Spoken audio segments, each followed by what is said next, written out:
Um, hey everybody. This is Tina from the While We Still Can podcast. It is August 22nd, and I'm here with Tony Pepperoni. We are just gonna go through some quick rapid fire bullshit that we fucking called years ago. Not years ago, but about a year ago. And, I hate to be right about all of these things. Well, no, and it's just so almost annoying at this point that everybody sees this breaking news, and it's like, what the fuck? Breaking? That was like 5 months ago. We've got more shit to worry about than that right now. You should have already been caught.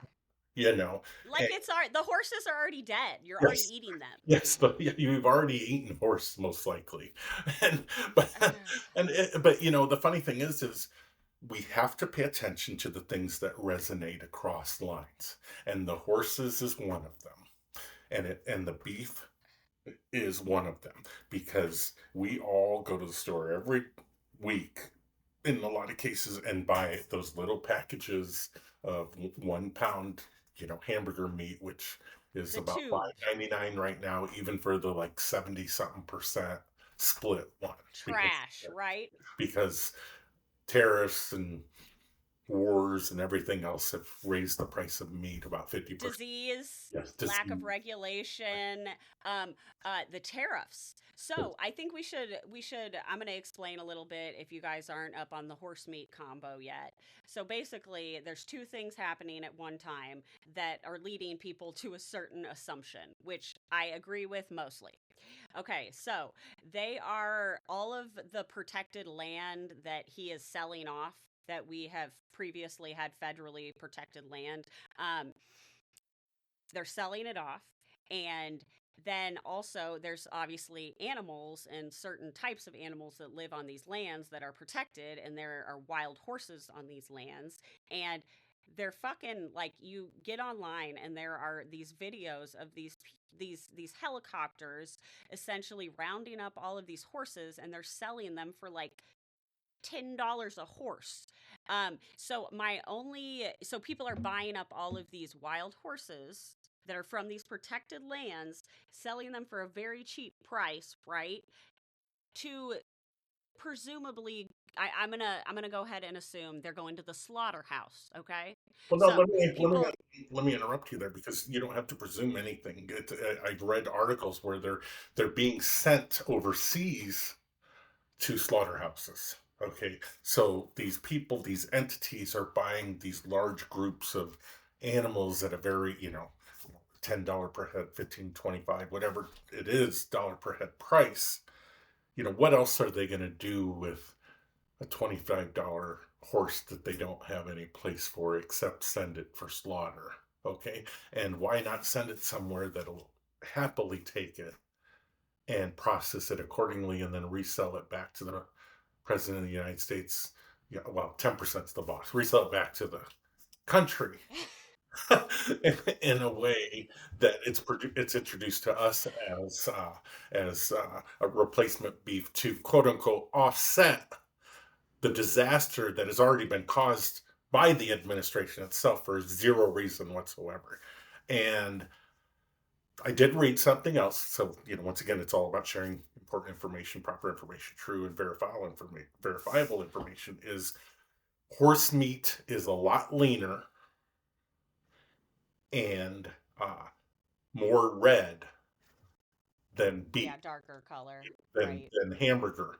So those are two indicators. But what I read specifically was, because who's to say they aren't willing to put some sort of bleach in there to lighten up that redness too, so that we don't see it. Uh, Oh, and again, speculation, but come on, I'm a realist. You all know that. And, but the one key factor that they said is pay attention to the leanness of the meat. And so if it becomes, if you start to see, wow, we've got the best meat there is at a 93% split, or even a 95%, 5% split of fat versus meat, uh, and it's the cheaper than the other meat, I question the source and the veracity of the claim that it's beef. Well, I feel like they're going to sell it to places like fast food restaurants or, whatever. And then I feel like, because I feel like with all of this conversation, because this is hitting an emotional point for people, um, that people are going to be testing their meats, okay? But that's not always cheap. So, of course, we're going to sell it to poor people who aren't really concerned. They're just going to be happy their meat is cheaper, and they can't afford a little fucking DNA test for their meats that they got. And we're just going to eat the meat like you're going to eat horse meat. Well, there's a number of factors that if you look at this in a logical, common sense way, that you I can. mean, is it logical or common No, sense? no, Okay, no, we're no, no. talking about horse Just burger. uh, Horse burger. pull your emotions out of it and I'm look at. sorry. No, no, no. And this is what I want everybody to understand is what I also read is we already the uh, franchises across the United States that sell the most hamburger, McDonald's, likely, Hardee's, likely, and a number of other entities we can all name off, often source their meat from foreign nations anyway, which also becomes a questionable thing. So, when you combine the lack of regulations, the lack of anything else, there's going to be a win-win situation for everybody because the businesses, the administration, everybody else is going to be able to present this as a win in terms of, look, all the prices are going down. The only thing they're not telling you is because you're eating fucking horse. Would you rather eat horse or people, Tony? Well, the reality is I think unfortunately we live in a stupid fucking world that a lot of people are going to be like, as long as it doesn't taste any different, I'm fine. Yeah, it's fine. It's Yeah. fine. And that would apply to flesh, I guess, too. Yeah, But yeah. Soylent Green, some Soylent Green, essentially.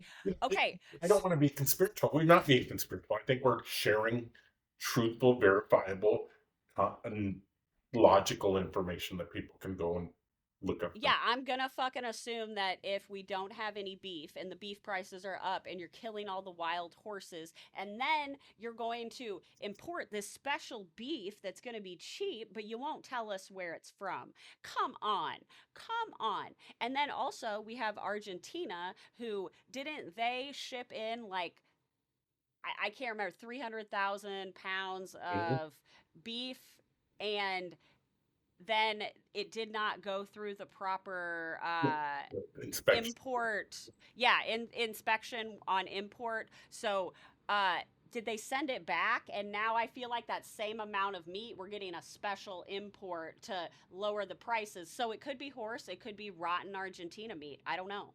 Well, let me tell you one thing that I know that again, just this is everyday life. This is very you should be easily able to understand this. Is I know that large chain grocery stores, when their shipment of produce arrives, when it's inspected upon, if it's inspected upon arrival, and I say when and if for a couple of reasons, um, but if there's an inspection that occurs on arrival and it's deemed as sub quality in terms of what that chain wants to sell its customers, it goes to Aldi. So anyway, I mean it's That all makes very big. sense. And the other thing is you also have to look at, and I bought produce from Aldi long before Yeah, I had any knowledge of the industry in general, and I know for a fact it was a hit and miss with produce from Aldi. absolutely, You know, absolutely. and and I hate to break it to everybody, but I was reading an article earlier about all this bad meat, especially in Europe. And one of the places, one of the large worldwide organizations that was listed as uh, a distributor of bad meat in the past was, oh, Aldi. yes. Yeah, yeah, And yeah. the last thing I want to point out to this is the fact that, so it doesn't matter if you're a Trump supporter, if you're not a Trump supporter. The way that I grew up in this world is the president should be the most trusted person in the world, the person that tells you the truth and tells you exactly what you need to know given the circumstances. It may not be what you want to hear.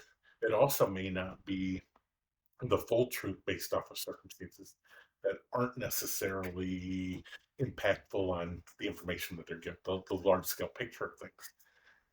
So if we have a president who's standing in front of the country trying to solve his own self-created problem among many that we are all suffering the consequences of right now. And Uh, dying from yes, or shitting the bed, yes. eating telling a horse burger. telling Americans to their face on camera, undeniable. It's not AI. It's not somebody trying to go after him or context of things. Refusing to name where this meat's coming from. He's either lying about any deal just to shut everybody up and have us chase more squirrels, or because I don't put it past him to create this whole chaos in terms of horses and whatever in the news cycle just to drive us crazy, but or he knows where we're getting the shit from. Nobody wants to know because You we know should he's not going to trust sell our it to president. McDonald's though because he Yeah. loves Well, McDonald's. McDonald's will get the good stuff. And I also Okay, read okay. somewhere where people are like, well, they're getting the lobster and the best cuts of the meat still. Yeah. Imagine the hoarding. They hoarded ventilators, they hoarded masks. You don't fucking think They're they're not hoarding the good shit now? And I'm talking about regular old meat. Well, I'll tell you, I just got a quarter of a cow. I think that is everybody best bet. If you Mhm. have the option, find a local farmer that can you can buy a quarter, a half, and then they'll charge you per pound, and they send it to the slaughter with no horses, and then they you tell them how you want it cut, and then if you have a freezer, get a beer freezer, like, stock it up, because I'm not into riding my food. I posted about this. You're absolutely right. I posted about this, and you and I talked about it. I talked to my sister about it earlier because she has actually done it in the past. Because it's not only economical. You get the best meat, the freshest meat. You get local meat, and you're helping the local economy in doing so, regardless of their politics. Because living a normal life is not politics, and stop fucking acting like it is. So Right. I asked her today, I texted her and I said, hey, what would it take to buy, a half cow? Because I was like, if it's her family and us, maybe we can split it in half. And I also Googled it, and I posted on my X feed, and I think I posted it elsewhere, specifically what it told me in the state of Illinois to do. Find local resources, look online, make sure that oftentimes you're going to have to give a deposit. You're going to also then want to tell them exactly what cuts you want, the thickness of steaks. Yep. Imagine being able to Mhm. do that. That's luxury to me. So It's awesome. it is, and what meats you want specifically, and how big your roasts are, everything. And then basically you're paying per pound for the meat, but you're also paying, for what it takes for what you're asking for, the work involved, the processing. Yeah, you get a butcher processing fee. And but ultimately, I mean, it's a win-win for every single person involved in it, and you don't have to worry about whether or not. Now, we may still have to worry about screw worms and anything else that regulations have been lifted on in the United States that may affect our own beef that's sitting on farms. But I will tell you, it is much less likely that any of that is happening uh, to my local farmers because they're not corporate farmers. And my grandparents were farmers in Iowa, let me tell you. Okay, they had cows, they were primarily cow farmers. My grandma used to tell me about having to milk the cows before she went to school in the morning. and and trust trust your neighbors, trust your locals. And this is how we can win all of this, is go back to community and find ways to make it work, but be prepared. You can't buy a fucking half a cow if you got a small freezer. Well, Okay. and also you can't go to the store and be like, "Oh, I want that cow butchered." So it is a plan ahead, and also money is fucking tight right now. So Mhm. if you can find a family Mhm. to split it with, but it's a great investment, and then every time you go to the store, you're not buying meat. And so, I mean, it's still fucking expensive, but it's not near as bad if you're not buying meat. I'm sorry, and I'm a optimist. I wear my heart on my sleeve, whatever you want to call it. But I would love to be able to talk to every single one of my neighbors, and maybe if there's three, four, five of them that say, "Hey, let's make this work. Let's make this happen, and let's pool our resources." And we do it once a month, once every couple of months, when whatever it is that's needed, and there's a system in place. And not only are you creating an efficient system to fill your household needs by sourcing everything directly, you're also influencing your local economy. Okay.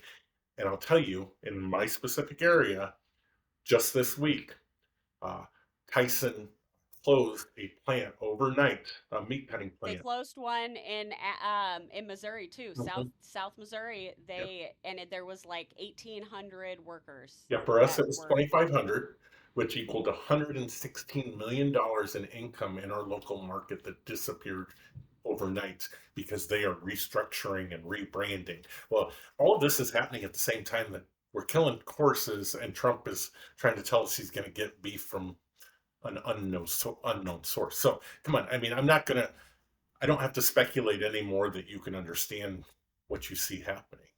And well, and they're building the data centers on the yes. land that the cows and horses were on. So So, but imagine if you have a group of neighbors that maybe you don't all see. I have one neighbor on the left, she's very religious. I know she's so uncomfortable, but she loves us as neighbors. Okay. But I know she's just, it's kind of weird for her to have, a gay old couple living next door with their dogs. And then across the street, we have a wonderful neighbor. She's very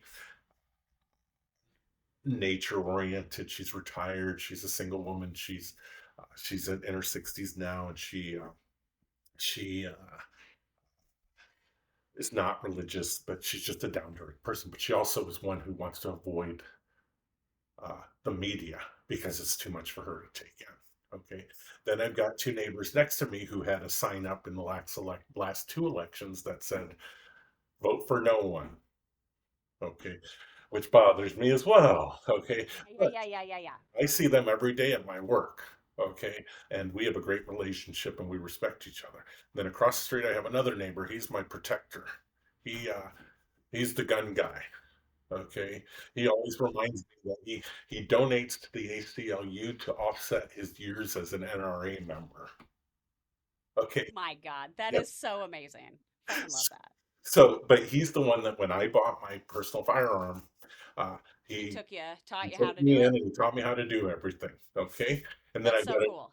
And then next to him, I have a neighbor who is related to my uncle. It's my uncle's wife's family. And they may lean a little MAGA, but they're super friendly with us. And then on the other side of Estes, my neighbor across the street, is a former judge. Okay. He keeps Got so a nice little mix. yeah. So the thing is, and then I have other allies in my neighborhood, but if I can just, even though we see completely, we don't necessarily talk about you know the things that are very difficult to talk about, but we have good relationship that if we wanted to, I bet you I could get them all to go in on a cow. Well, the thing is, even if you don't see eye to eye on, I don't want to Yeah. even say Not political even political. differences. I want to say policy differences or, how we get Raping there. kids Uh, versus not raping kids different. Everyone has a different rock bottom, Tony, okay? We're No, finding that out. hey, they might rape kids, okay, and be okay with it, but they're not okay with that guy eating kids. D- Rock bottom. I mean, yeah, I mean, yeah, so pick and choose your battles, I Yes, guess. yeah. I guess it's getting kind of fucking weird out there. But okay, one thing that all your neighbors do have in common is they have to eat and feed their family. They need protection and to feel safe in their life. They need clean water. They need shelter. So we do have things in common, really big things. And so if we can hit on those things and you can tailor, you know what? The message here is I think you have to tailor your conversations to what So the people you're no, and interacting that's with. exactly the next point I was going to make. Is one, let me say this first. I think I'm going to announce it right here on our While We Still Can community. You don't even know this, and Lisa doesn't know this, but I'm going to Ooh, make a special. declaration right now. Is we are going to have a space specifically dedicated to how you can create uh, connections in your community that's going to have Unity in the community. yes, love it. Unity in the community. There we go. Okay, so that is Okay. the Well, space that I'm declaring because it just came to my head, and I know you're probably racing in your mind about what we can do with there too. Okay, goosebumps. so Well, but yeah, that's great. I lost my train of thought because that was so spectacular. No, Yeah. Yeah, no, that's a clear way that we can all come together and overcome the horse meat, yes. Well, all and the that was food problems that we're having. well, and that's the thing. There is, I think, if we find ways to connect with people that resonates to them specifically, we can find Yeah. show them the reality of what they're missing, what they don't see, or what they're choosing to ignore It'll without it. be a crack in the propaganda Yeah, and without it being a in your face. I'm I'm that anti. without making them defensive. Oh, don't say this. Without not making them defensive. Exactly. Yeah. And Yeah. I've seen it over and over again recently, specifically because I've taken a cue from you where I'm just going to be a little more vocal in public nowadays. And but the thing is find things that resonate, find things that that create that connection because all those people I described earlier, I have a very unique connection with each and every one of them, and I Yep. Yep. cherish that and I value that, and I know deep down in my heart if all things went to shit, they're going to be You my could allies before they're going to be my enemies. you could call on them. hmm Yep. I'm not real proficient with my gun, but my guy Este, who Old has bro. Yeah. full view of my front yard, he's got Pow pow. many. Yeah. Well, that's actually super heartwarming. I'm excited to develop that. If Let's stop anybody with in the that. chat, yeah, if anybody in the chat, like, or, in the comments want to come in, I'm going to link again the Circle app link. I've been doing that on every episode that we've talked about the community on. Email us if you need to. Yeah, I'm holding. Sorry, I'm actually posting this as we speak, and stay tuned. Okay, Yes, I love that. I am posting this right Post. now. And I want everybody to share it. Unity in the community. Okay, unity Posted. in the community. Okay, let's make it happen. Awesome. Ground Let's do up. it. Ground up. Yes, I love this. Okay, cool. Well, no horse burgers for us. And we'll be back in your ear very soon, okay? You have a good afternoon, Tony. You too. Bye.